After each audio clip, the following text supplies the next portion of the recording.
Sorry, somehow it got disconnected for a few seconds there. We're back. I hope you're all back. So I'll just start the story again. The story goes that there's a king, a queen, and a prince that are sitting at the breakfast table. And something overcomes the prince. He stands up, he completely disrobes, and goes under the table squawking like a rooster. So you've got this young man, let's say he's 17 years old, let's say he's 19 years old, and he's sitting under the table, completely naked, acting like a rooster. Now the king and queen try speaking to him, getting through to him, trying to get him out from under the table, like there's good food here or something, but he's just sitting there. He is a rooster.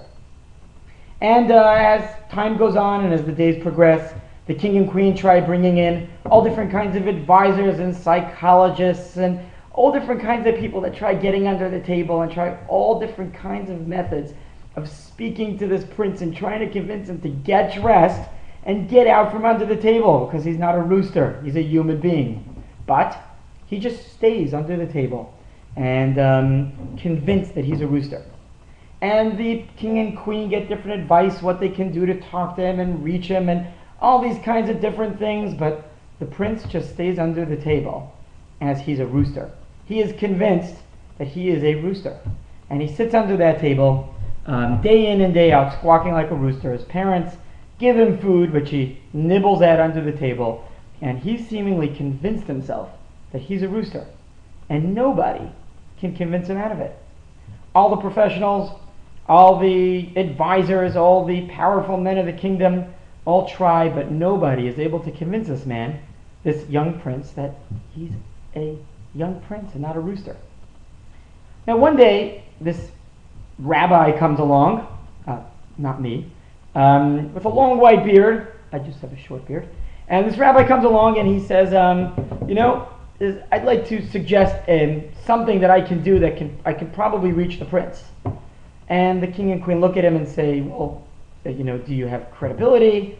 Are you qualified? Do you know what you're doing? He says, do you have any other options? And the king and queen look at each other and realize that, they're pretty desperate and they might as well trust this guy. So the guy looks at them and he says, look, if you want to allow me to do my thing, you've got to allow me to do my thing. Don't ask any questions. Don't don't question what I'm doing. I have a radical method of therapy that I think will work, but you've got to trust me. You can't question what I'm doing. And so the king and queen look at each other, and then they look at their young son under the table, convinced that he's a rooster, completely naked, day in and day out, nibbling food off the floor. And they say to themselves, well, what do we have to lose? We might as well, allow this guy to do his thing. So the rabbi says, again, if you want me to do my thing, I'm convinced it's going to work. You don't have to believe me. You don't know that I'm right or not, but don't question me. Okay, whatever I'm going to do, it's going to seem really, really off to you, but let me do my thing. Don't question me. So the king and queen look and say, all right. They don't know what to expect, and they're not, really, they don't really know like what's about to come and what's all this that this rabbi with a long white beard is about to do, but they honestly don't really have much other option. So they figure, all right, we'll let him do his thing. So the rabbi disrobes, just like the prince, goes under the table and starts acting like a rooster. So the king and queen look at each other and they say, okay, so now we don't have one cuckoo under the table acting like a rooster. Now we have two. But they decided, the rabbi said that he's got some extreme method and he's convinced it's going to work, and they didn't really have any other hope of anything else that can work. So we'll go with it. Why not? So they decide to go with it. And for 2-3 days, the rabbi and the prince are sitting under the table, both acting like roosters.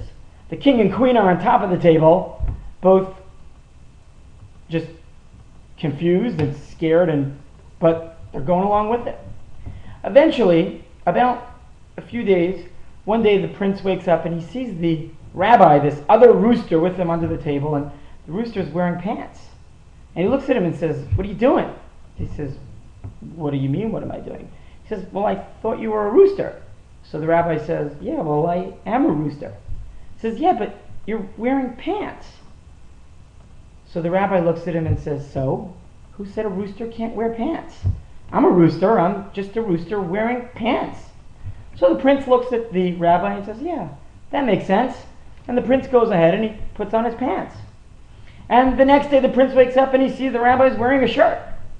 I didn't forget the tzitzit. Next day he gets up and he sees him wearing his tzitzit and his shirt, and he says, what are you doing? And the rabbi says, well, I'm still a rooster. I'm just a rooster wearing a shirt. And so the prince looks at him and says, yeah, rooster can wear a shirt.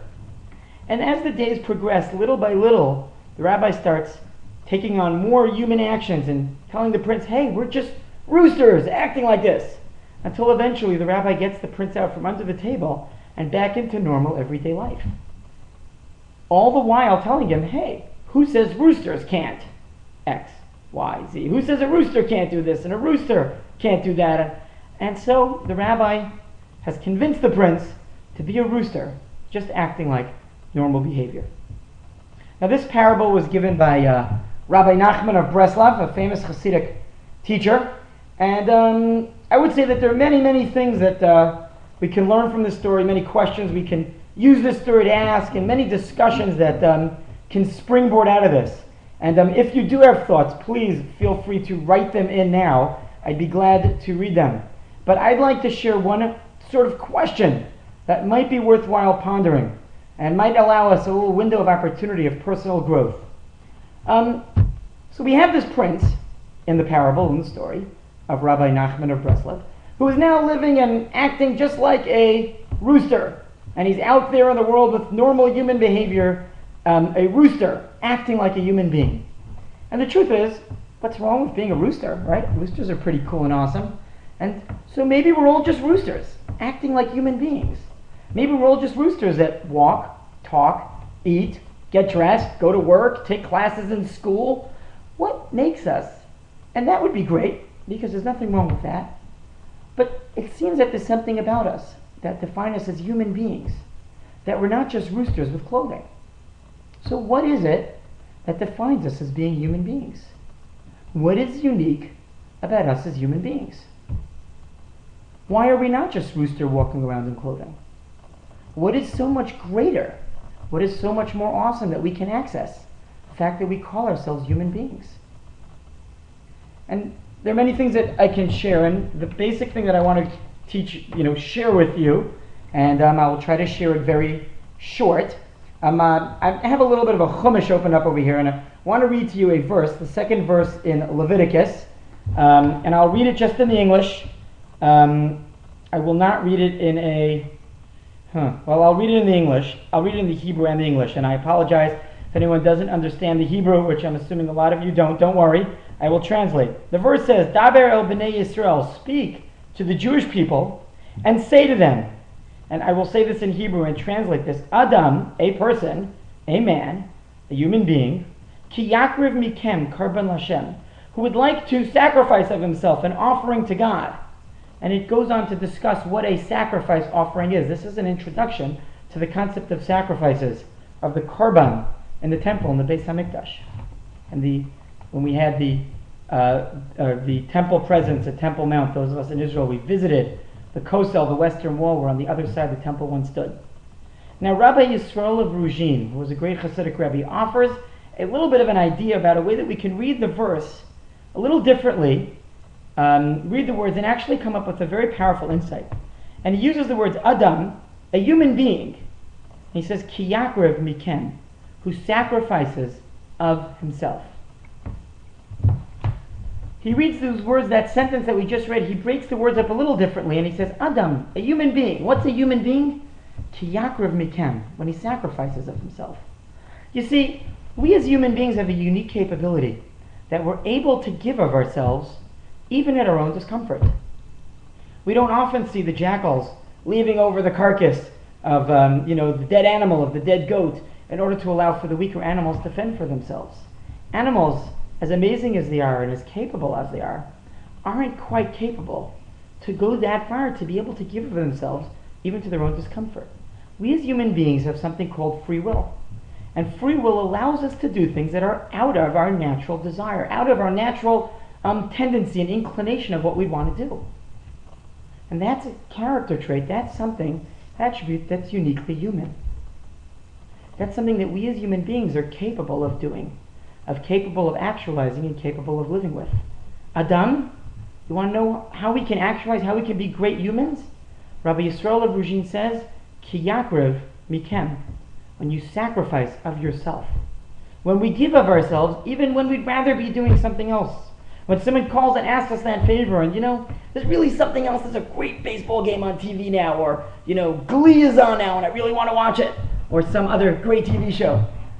But I can really just TiVo it, record it, whatever it's called. And, but I'll get up and I'll go and do the other person the favor. I'll listen to the other person and their challenge that they're going through, even though I really would rather do anything. I'd rather get root canal than listen to this person's issues. Or whatever it is, the examples that we come up with. There's so many things that we can do, that we can give of ourselves, even when it's not the most comfortable thing, even though naturally we'd like to do something else. And that's a defining character of us as human beings. So since I see a bunch of you are still listening to me, I'd like to challenge you, and I'm going to stop now, but I'd like